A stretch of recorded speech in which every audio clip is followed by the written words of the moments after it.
welcome to Get It the podcast. Thank you for being back.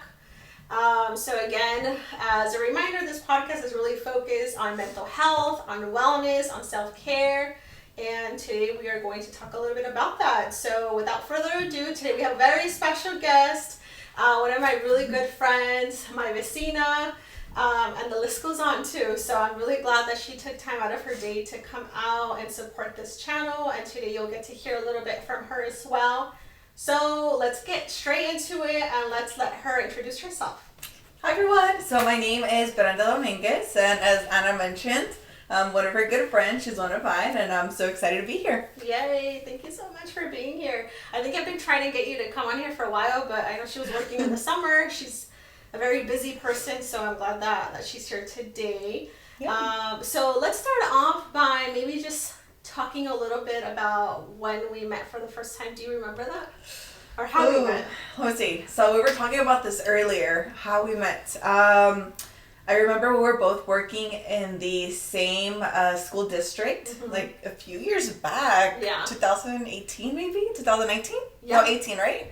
Yeah, because I left 2019. So I think it was 18. 18, I think so, yeah. So it was 2018. I was, we had different positions, and I would see her here or there. We would chit chat, and I thought, oh, she's really nice, And then I think our friendship started growing once we both started going to the same gym. Yeah. And going to like Zumba, the sauna room, right? Yes. So I think that's how it started. Yeah. Yeah. Yeah, I feel like that's when we started getting closer. And then, but I then moved into, she's lived in the same town, but she moved to a new house. She bought her first house, and then I moved into the same neighborhood, and we actually live super close by too. We're like a few houses away from each other, and I think since then we've been able to spend more time together, and we do a lot of things together. We go on walks, and but we'll talk a little bit more about that as well, because I think that kind of fits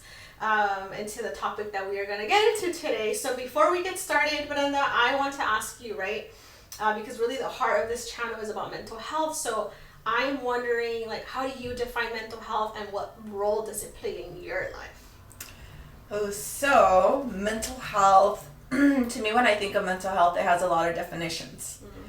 So, mental health, for me, it's more of a living a peaceful life, happiness, maybe some stress here or there, but not a healthy type of stress. You want a healthy type of stress. And just being at ease with your life, and just living in the moment, living in the present, cherishing it, and just being the best version of yourself. And what was the next part of that question? Yeah, and so what role does it play in your life? It plays a very important role in my life. I feel that in order for my day and just everything to go well and smoothly, my mental health needs to be okay. Because if it's not okay, then chances are my day's not going to be looking the best, or, I'm not going to be that best version of myself. Mm-hmm. Yeah, thank you for sharing that. So I like to ask people, because everybody that I've brought here so far has a very different definition of what mental health is for them, and what that looks like in their day-to-day as well. So thank you for sharing that. And so I'm also curious to know the term relaxation, to relax, right? What does it mean, or what does it look like for you to be able to relax as an individual? To relax, mm-hmm. I think honestly just doing what's going to make you feel happy and at peace, So even if it's from going on a walk, watching Netflix, going on TikTok, or cooking, cleaning, organizing, as long as it makes you feel content, feeling good about yourself, and just trying to get your mind off whatever it is that's stressing you. I think, to me, that's what it means. Yeah. So there's a lot of different ways, right, too. What do you typically like to do for enjoyment? What are some things that make you happy? And I think you named a couple of them right now. Yeah. Right now, in this current, stage of your life, what are some things that bring you happiness? Okay. Well, I like to work out, so I'm starting to work out a little bit more. I was kind of falling behind a bit, but I'm starting to get back into it. So I love going on walks. I'm trying to train for a marathon, so here or there, I'm slowly coming out so I could run again or jog. Starting to go to Zumba classes, and honestly, even just at home, organizing my home, or cleaning it, and just that going even on Netflix watching a few Marvel movies, old, you have your little eras, and so yeah, that's pretty much on my end. Yeah, okay. Has it changed throughout the years for you, like the things that you find joy in? Honestly, it has. I think the older I get, the more it changes. I mean, back then, for me, it was more of like, oh, I need to go out. I need to socialize with my friends. I need to do something every weekend. Now it's like the older I get, the more I'm like, oh, I'll stick to my close group of friends. My circle. If I'm free, if I have the energy, I'll socialize. If I don't, it's okay. I'll keep to myself. So I think just the maturity of that level as well has caused for me to like just change on like what is it that I want to do. Mm-hmm. Yeah, very well said. So I think it's dependent on a lot of factors, right? So yes. I think in our early, and I'll speak on my behalf too, but my early 20s, yeah, I always felt like if I'm not out going to parties or going to clubs with my friends on the weekend, and then like that's like a weekend gone to waste, mm-hmm. right? And that was my mentality then too, and I feel like that's how those are the things that I would find joy in and like happiness and fun. So if I wasn't having fun, then I'm like, oh, boring, Yeah. But now it's different. Like I think now that we have our own house, I'm so happy just being here watching a movie, like putting on a face mask or something, right? Like that fills my cup too, especially because I think in the careers that we're in, we socialize a lot too. Mm-hmm. And our social batteries get drained out pretty fast as well, so it's important to recharge. Okay, so growing up, do you remember your parents or your family members practicing self-care? Like, because I think a lot of the times we learn self-care because it's modeled by our parents, and if they're not taking care of themselves, then we're like, well, then I have to work, right? Like, there's no time to rest. So do you feel like your parents modeled that for you growing up?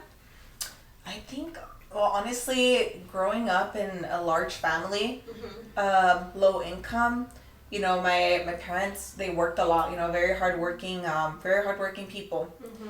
And so growing up, self-care, I didn't practice. I wasn't really aware of it. I didn't have too much awareness of it. It wasn't until, I think I would say, school, when I was in college, I think. Mm-hmm. College. Grad school, you think, or undergrad? I would say my graduate school, because mm-hmm. even in my undergraduate, I still felt like I didn't have that much awareness. Yeah. I was just more of like, oh, well, yeah, let me live each day. Mm-hmm. But I didn't really have something to fully focus on that was like a therapeutic for me, or that was helping me out in, different areas that I needed support in. Mm-hmm. So I think it was until graduate school and just kind of starting my career path in counseling, it really brought that awareness to me in self-care. But growing up, I didn't really see it. It was just more of just living life with my sisters and my nieces, my nephews, and my parents. Yeah. You make a really good point that our parents, and I can say my parents too. Like we come from a lower socioeconomic status too, so most of their time was just devoted to working and mm-hmm. trying to meet our basic needs, right? Trying to put food on the table and provide a shelter. So they didn't have the luxury to practice self-care, unfortunately, right? Yeah. Do you feel like your parents now, as they're older, do you see that more in them now, that they actually take care of themselves and are doing things that maybe they didn't get to do when they were younger? Yeah, for sure. So I think as time has passed, they have more free time. Yeah. They work out, or they do things that makes them feel happy just after work, and that free time, they spend time together with us. They go to concerts, right, too, which I think is super cool. Like yes. That whole just going out and their own time. I love that too. Yeah. I definitely see that more in my parents as well. It makes me happy too, right? Because I know that self-care is it's so important. It's such an important part of our life as well. Now, let me ask you this. Do you think it's selfish for a person to put their needs as a priority, or put their needs first before others, or not? That's a good question. You know what? I think I would say there needs to be a balance. Mm-hmm. It's okay to be selfish, and I think a lot of the time we get we're not selfish with ourselves, we allow others, we put others before ourselves, before our needs, and we don't have that boundary and that, that separation to refill our own cup. So I think, it's in the middle depending on the situation, but for most part, I would say like it's okay to be selfish. Put yourself first, prioritize yourself. Mm-hmm. Yeah, that's it's really important, and a lot of people are still working through that, right? Where a lot of people think that it is selfish, right, to put yourself first. I can say that I have friends that kind of think that way too, especially like my mom friends, friends that are moms, my mom as well, where it's like, well, no, like I have to take care of everybody else first, and then it's me, right? Yeah. And I saw that as an example too growing up, when my mom would make sure that all of us would eat first, and my dad, and then she was always the last one, right? Mm-hmm. So I'm like, that's not okay, right? Like that's not okay, because then that's how you burn out, and all that too, and then you start feeling kind of frustrated and resentful as well. But I grow tired. You grow tired, yeah, exactly. Yeah. So always remember to do things that make you happy. Can you recall a time where maybe like you knew it was time for you to practice a little bit more self-care, self-maintenance too, but you didn't do it? Ooh, I think for me, something that I've learned to set boundaries in is work. So I when I work, I'm a hard worker, and it's nonstop. And so something that I've learned throughout time is just setting those boundaries. Work stays at work, and my home is my home. That's my personal life. And so I think that something that was hard for me was just, learning how to leave work at work, because, there came a point where I was just so tired, so burnt out, and I just didn't know how to separate that, And so my body was telling me like, okay, you need to rest. You need to leave this at home. Don't worry about it. I mean, at work. Don't worry about it. But, it took me a little bit to realize it, but eventually when I realized it and just, learned how to set those boundaries and prioritize myself, it's been really good. So I can't complain. That's great. And so for people that maybe don't recognize when it's time for them to take a pause and practice self-care, what do you experience like mentally, emotionally, and physically when it's like your body's telling you to stop? Like what happens to your body when you don't provide self-care? Like in your experience, what has happened to you? I think honestly the simplest thing, like for me, waking up, and I would always do my bed. So the first thing I would do waking up was doing my bed. And then just keeping my room organized and clean, even my car. Yeah. And then suddenly I didn't even want to get out of bed. My body was just there. Yeah. I would just go to work, or I would, even if it was a weekend, I wouldn't do my bed. My room was getting messy. My car was getting messy on the inside. So it's those minor things, those minor patterns that really woke me up, like, why don't I do my bed anymore? Or why isn't my room as organized as it used to be? Like what's causing this? And then just my energy was just so down. I didn't want to talk to anyone.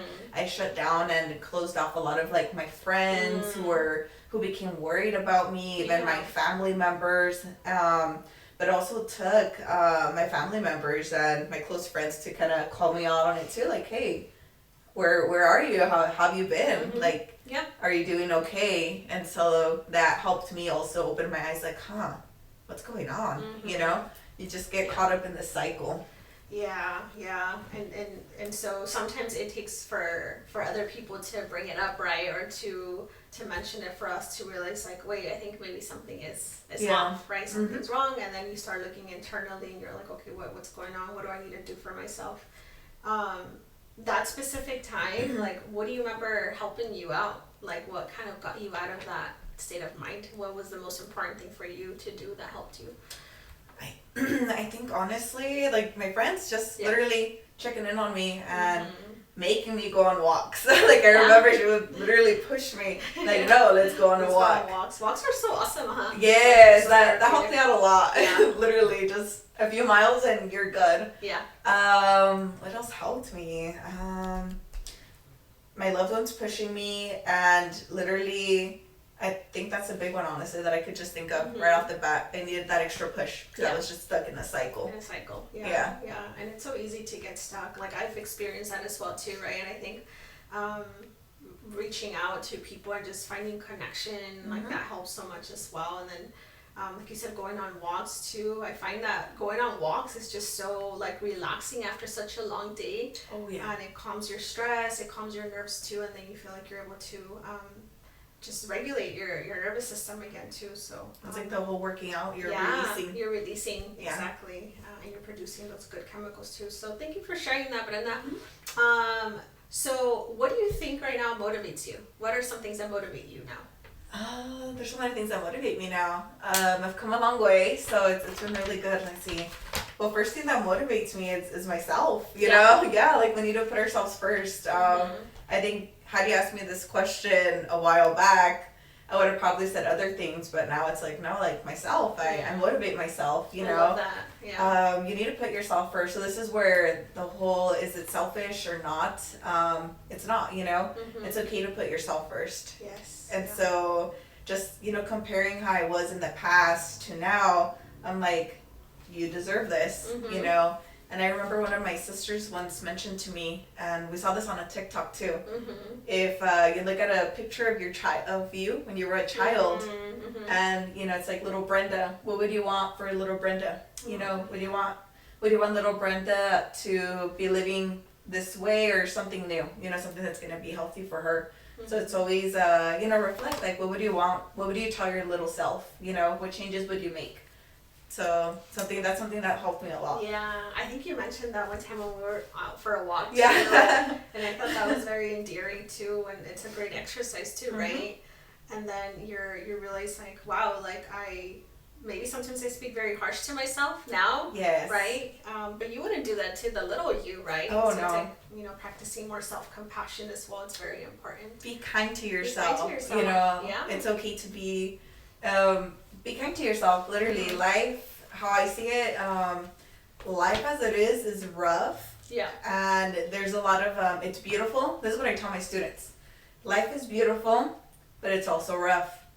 And if it's already rough, then why make it harder? Why be harder on yourself? Yeah. You know, so just be kind, be the best version of yourself, and live each day as it comes sometimes, you know? Yeah. I love that. So, yeah, and you work with students a lot of the time too, right now, like, based on your experiences, you're able to convey these messages to them too, right? Because you've lived through it, and you're at a state in your life too where you've gone through a lot of different things as well.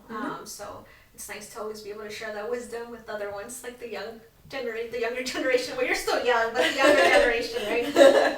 Okay, so again, right? I think self-care again it's a necessity, right? It's very important as well, and I think a lot of the times people think that self-care involves going on a big luxurious vacation, that it involves you know, always getting your nails done every 3 weeks, right? Like something expensive, right? It doesn't have to be expensive. No, not at all. No, yeah. So can you tell us more about that? Like don't get me wrong, if I could go on a trip, that's awesome, right? Like, please, you know, but, you know, it's pretty expensive. Yeah. And I get my nails done, but it's not constant because, you know, it adds up. Yeah. But literally self-care, it's the minor things, you know. It could start off by waking up, doing your bed, you know, getting your laundry done, cleaning your room. Yeah. Literally looking at yourself in the mirror and positively saying, like, positive affirmations to yourself. Affirmations, yes. You know? And it goes back down to that little Brenda, that little version of yourself. What do you want for that younger self? Like, what is your vision, you know? And honestly, just the simplest things, like even washing your car, taking a shower, eating breakfast, eating something healthy, going on a walk, and just being kind to yourself, to your body, you know, your mental health and what you want to do. Yeah. It's the simplest. It's free. It could be free. It doesn't have to be a trip to Paris, but if it is, why not? Yeah, if it is, it's always a bonus, right? But yeah, those things aren't always attainable too. So Yeah, so there's different domains of self-care, right? Yes. So there's categories like there's physical, there's mental, there's emotional, and there's spiritual as well. And there's a lot of other ones as well, but Meditating. yeah, meditating, yeah. So can you, I mean, you named a few already too, but do you consider yourself spiritual? So I would say I'm like in the middle. Mm-hmm. Yeah, so I know I know I've met people where they're very spiritual, Mm-hmm. that's awesome, their spirit's very great, or, they're praying, they're meditating, they go based off like horoscopes or crystals, I feel like I'm in the middle, I have my moments, yeah, but it's really interesting and fascinating learning about it, though. Yeah, there's a lot in that right now too, like the crystals and all that too. But you mentioned right now that you meditate sometimes too? I've started to do it a little bit. Okay. Yeah. So I've been looking on like TikTok or sometimes even like on YouTube. So I've been starting to look into it, and I'm lightly growing into it, but I'm just kind of taking my time on it since I'm barely getting back into like the whole, okay, let me go to Zumba, let me start jogging. But eventually I would like to make it more of like of a common practice. Okay, yeah. The meditating and bringing in journaling as well again. Oh yeah, journaling is awesome too. So there's so many different things, everybody. You guys heard straight from Benda too, that it's not linear, right? There's so many different ways to take care of yourself, and just to kind of wrap things up a little bit, for those people who still after this are like, no, like self-care is a luxury, like I don't have time for it, I'm too busy for it, like what is a piece of advice that you can tell people, like why is self-care important, why should they implement it in their day-to-day? What would you say to them? Oh my gosh, there's so many things I can say to this. And I said this earlier today, how I see it, in order for everything to be okay, you need to be okay first. Be selfish. It's okay to be selfish. It's okay to sometimes say no. It's okay to sometimes say no to others, to put your needs first. Put your needs first overall, and just practice it. If like Anna mentioned, you don't need to go on a luxurious trip or like a spa or getting your nails done often. Start off with little things, whatever it is that you could do. Doing your bed, eating a good breakfast, going on a walk, meditating, journaling. Practicing affirmations first thing in the morning, right? Too. Practice gratitude. That's so important as well. Yes. It's a lot. Yeah, definitely. So, there you go. So thank you for sharing the ways that you take care of yourself and what role it plays in your life as well. So, I think like this week, for example, Brenda and I are sticking to our Zumba routine. We found it in the morning. Like, it just feels so good. So we start out feeling really tired in the morning, right? We're like, we push ourselves to get out of bed. We push ourselves to get out of bed. But after we do it, I'm like, okay, thank God we did it, Yeah. And our energy instantly kind of changes as well. So, there you have it. I want to thank you, Brenda, for coming on. Thank you for having me. Time went by so fast, right? So hopefully we can bring her on again. Yeah. So we can talk about a different topic as well. But again, thank you, Brenda, for being here and for talking about self-care. So guys, you heard it first. I think that's it for this time. We'll see you guys next time. Bye. Like and follow.